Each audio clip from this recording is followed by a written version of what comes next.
everybody, I'm Ray. And I'm Paul. We are the Alkanauts. Because that is the way. It is the way. Alrighty. So what are we drinking this week, Paul? What did we bring out? Well, we have a fantastic brew from Lake of the Woods Brewing Company. This one's called Sneaky Peach. It is a peach pale ale. The funny thing is, Lake of the Woods Brewing Company is located in Kenora, Ontario, Minnesota, USA, and Winnipeg, Alberta. So I'm pretty sure this came from Ontario, but this is what we're dealing with. If I'm going to finish out the tail of the tape, we got 50 IBU on this guy, a 5.2% ABV on the can. It is promising some delectable and deceiving drinkable flavors in this. And there's a warning on the can I see here. It says that it may make you want to move in to the country. I'm going to take us through the process real quick. We're going to crack these guys open because I'm really thirsty. But in the meantime, we'll have our initial taste. We're going to give you guys our first impressions of this beer.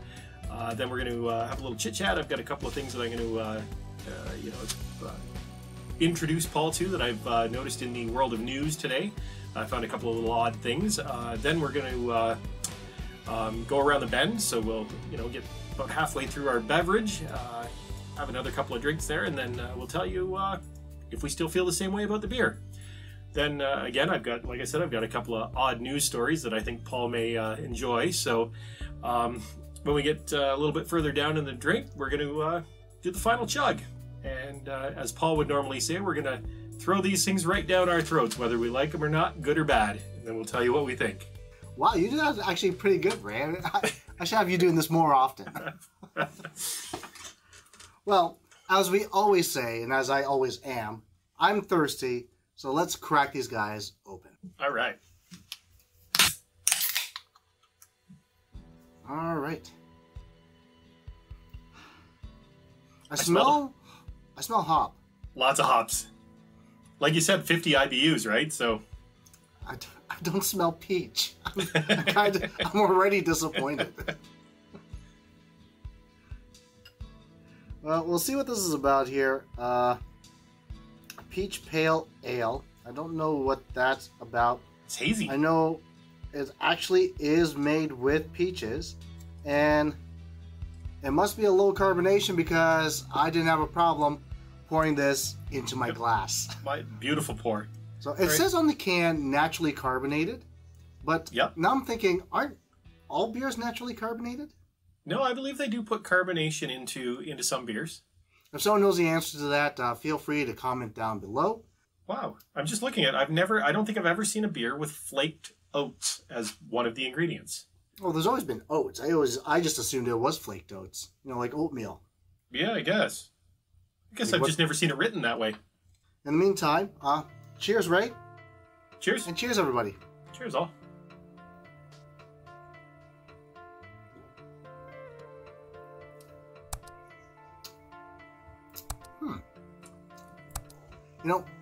As I was taking my first sip, I got a whiff of peach in my glass, which is kind of weird. I smelled hoppiness out of the can. I smelled peach in my glass, and it's got a nice. It actually has a nice. You can tell it's hoppy, but it's got a nice, refreshing taste to it. I think the peach is kind of coming out. What are your initial thoughts? It's funny. See, you said you got the aroma of peach, and I got zero even when I started to drink it. But I get the flavor of peach. It's a really nice, subtle hint of peach. It's quite nice. And it kind of masks the hops a little bit. The hops are there, really present initially, but then they completely disappear. Yeah, I'm finding as I'm exhaling through my nose, it deadens the hops, which is what I like. And I can reverse smell the peach as I exhale out. So, it's actually pretty refreshing. And for a pale ale, It's not that bad. You know, right now I'm gonna give it a thumbs up right now because it's really not bad. It kind of I'm kind of thinking if Georgia made a state beer, this would be it. Well, that's a good analogy. I like that. Yeah, I like that. Well, thank you. Yeah, Copyright. At 50 IBUs, I was really hoping for more hop forwardness, but yeah, it's quite good. It's quite good. So I'm finding as I'm drinking it, I'm starting to taste the peach come out even more and more, which is I don't know if it's because I'm getting used to the hops, or if it's just the flavor just mixing into my glass and it's now becoming more dominant. But I guess we'll see it as we go along. Yeah, for sure. So you mentioned Minnesota, and it's funny because that ties right into the first news story. Not from Minnesota, but from Mississippi. So it starts with an M. Apparently, a college in Mississippi has set the Guinness World Record for making the largest jambalaya. Really? The largest jambalaya. A jambalaya is usually when I think jambalaya, I'm thinking New Orleans, down in the Creole, you know, bayou kind of concoction. And jambalaya usually has like is it like a crawfish and a sausage and a whole bunch of like vegetables in there? Yep. So how large was this that made a record? 3,371 pounds. They made it in a custom pot that they dubbed Potzilla. I've never actually had a jambalaya from, you know, a place that actually makes jambalaya. I've had it from like, it's gonna suck. The only jambalaya I ever had has been at a casino buffet. So I don't think their level of jambalaya would necessarily, you know, compare to what would you get if you were down in the South. But I would love to know what a real good jambalaya is like. So was the purpose of creating this jambalaya just to set a record, or was it to actually feed people? No, they actually they used it to raise some funds for food pantries, which is it's a you know, food to help, you know, the homeless, the struggling, so they ended up raising like over $3,200, I believe it was, to donate to the food pantries down in their state. So it basically made $1 a pound. Yeah, that's a cheap jambalaya. That's a cheap jambalaya. It would probably cost a lot more to make it. Yeah, I don't see in here if all of the ingredients may have been donated or whatever it was, but no, I thought that was quite interesting. I thought you would get a kick out of that because I know you like your seafood and your sausages and stuff. So yeah, I would love to. I would love to try that out. Like that was a really cool thing and it's a good way to raise money, right? Obviously for a good cause, and obviously the food's going to go to some needy people. I would assume. Yeah. Unless they're having like a Delta Fries jambalaya party, you know, buy 1 pound of jambalaya for $1, get 6 beers for $20. Exactly. So, you know, people are out there trying to do what they can to help. But this next headline is right up your alley. Guinness World Record for building the largest Lego set in the world. A guy named Paul Eufema, I think I'm pronouncing it correct. He's been a lifelong Lego enthusiast. He built the Colosseum, which is the largest Lego set. It's got 9,036 pieces. So apparently he did it in 13 hours, 37 minutes, and 36 seconds. 9,000 pieces doesn't seem like a lot. No, but if you've never seen the project before, and he built it from scratch. Yeah, from scratch in 13 hours. That's kind of cool. 9,000 pieces. That's a lot of Lego. Oh, that's a lot of Lego. Can you imagine, like, I hope he was wearing shoes, because if he was wearing socks, that must have been really painful. I don't know how many times as a kid stepping on freaking Lego and just, it's smarts. Exactly. Say. I'm sure you've seen that parent training video where the dad's walking on Lego to the Rocky theme song.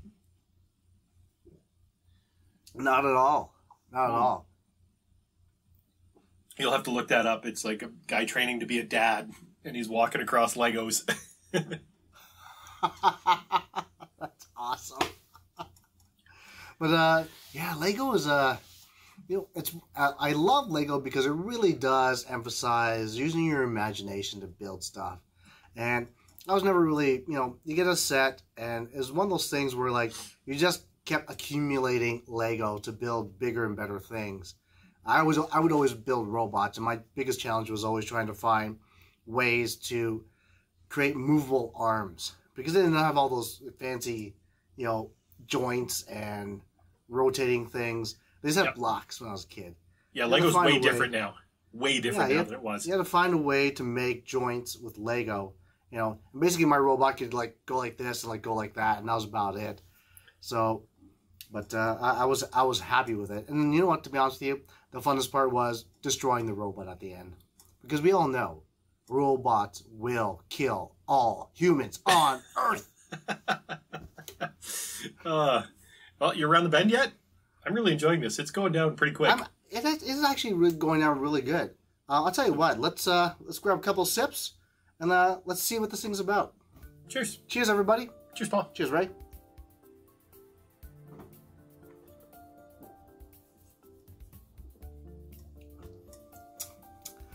Now, I gotta tell you, it almost feels like I have a hint. It's starting to taste more like peach jam, with a little bit of carbonation and hops combined with it.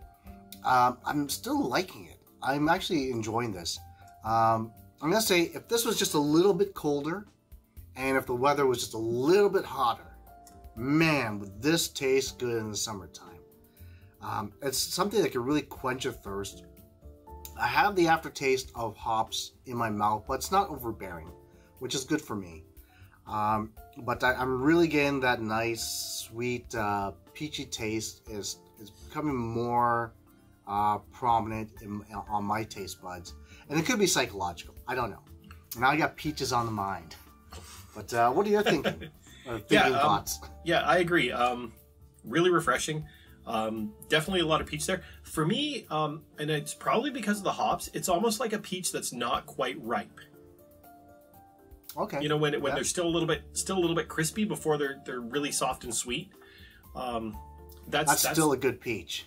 Oh, absolutely. But that's what I'm getting from it. And yeah, I agree. A little bit colder with a little bit hotter weather. Yeah. It's not that bad. Not that bad at all. And I've never actually heard of these guys before.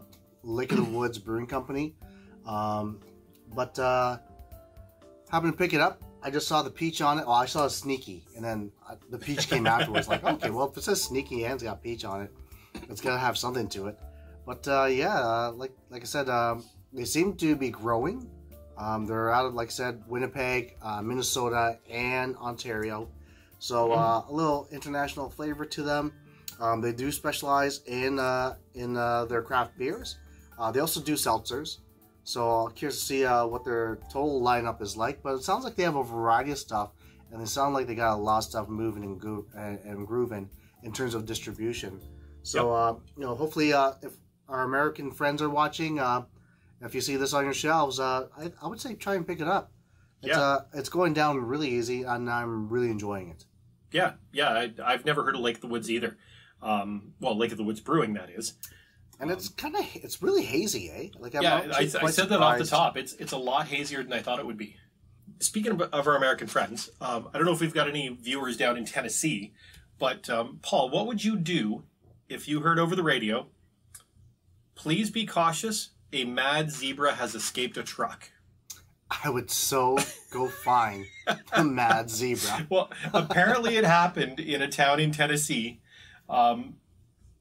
just this past week, and it was near an elementary school. So, yeah, the officials that said, "Hey, don't go out. There's a mad zebra."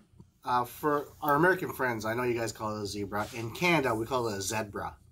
So, I'm curious to see what a mad zebra would be like. Would it be like a bucking bronco in terms of horses, or like, does it buck? Yeah, well, apparently it escaped the truck. They attempted to tase it, and because the tase was unsuccessful, it became very mad. So, yeah. Why would they think a taser meant for a human being would take down a freaking zebra? I don't know. I mean, it's a 1,000-pound animal. Yeah, you don't use you don't throw a stone at a bear. Well, you can. You It's can. not advised. You definitely can. You shouldn't. That's not going to take it down. Exactly. You'll get a kick out of this one. So, this gentleman that made the news is from Apalit, Philippines. Oh. And he was awarded the Guinness World Record in 2014 when his collection of kids' meal toys from eateries, including McDonald's, Burger King, Jollibee, tallied 10,000 pieces.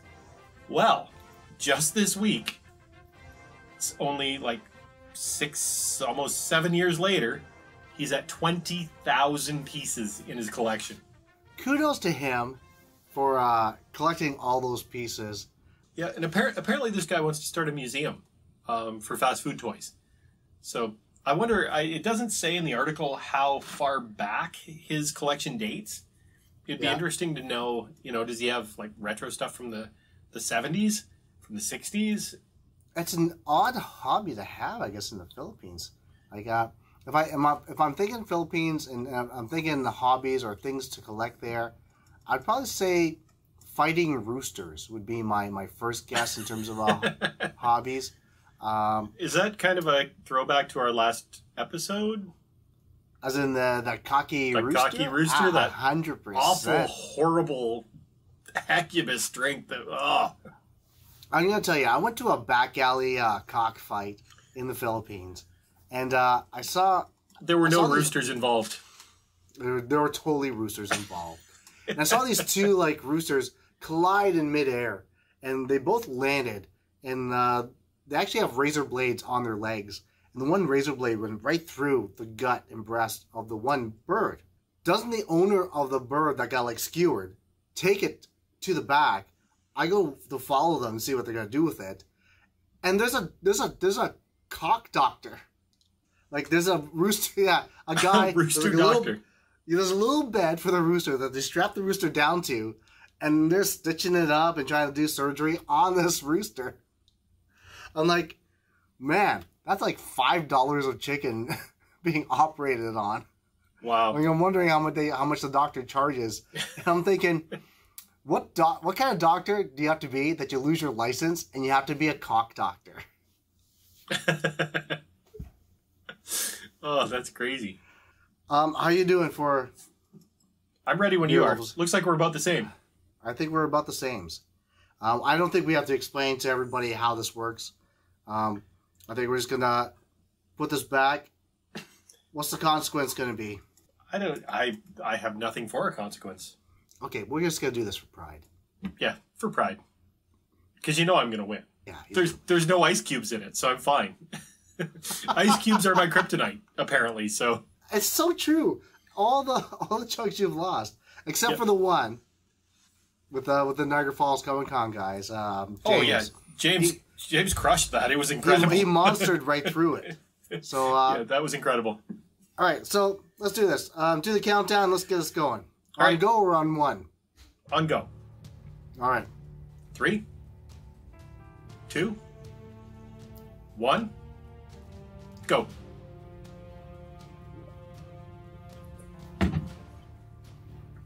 Oh, that's alcohol abuse, Paul. Oh, God. It's all over your shirt. You guys didn't... That was awful. You guys didn't see anything. You guys need to make... didn't see anything. You guys need to call him out for that. That was horrible. I need to start wearing black shirts. My face is not big enough for the glass, is what it is. Right. Horrible. At least I didn't get it on the table this time. I'm pretty sure I got most of it in my mouth, aside from, the slight river dribbling down my shirt. Slight river? It looked more like a waterfall. Oh, whatever, Ray. Jeebus. We'll see what the tape looks like. Okay, so give us your final opinion. Give us your final score. Yeah.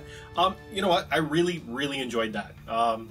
When you dropped these off today, and I saw that one there, I was like, we definitely have to do this one. This is, This is going to be a great summer beer. This is another one for the fridge for sure. Hopefully I can find it. Yeah, it's 50 IBUs, but it's got to be the peach that masks the hoppiness. I think you guys really need to try this one. I think if you can find this one at your local LCBO or your beer store, or if you're in the US, I'm not sure what your liquor outlet's going to be, where the craft beers are, but yeah, I'm going to give this one of the higher ratings I've ever given it. It's a 4.5 for me. I really, really enjoyed that. Wow. Yeah. Wow. Okay. It went, man, like the dripping looks worse than it looks like I got shot. It looks awful, man. It looks like I'm slightly bleeding out.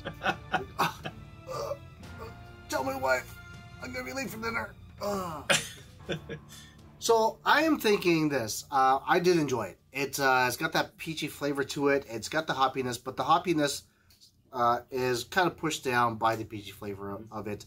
Like I said before, if it was just a little bit colder and it was just a little bit hotter outside, an awesome drink.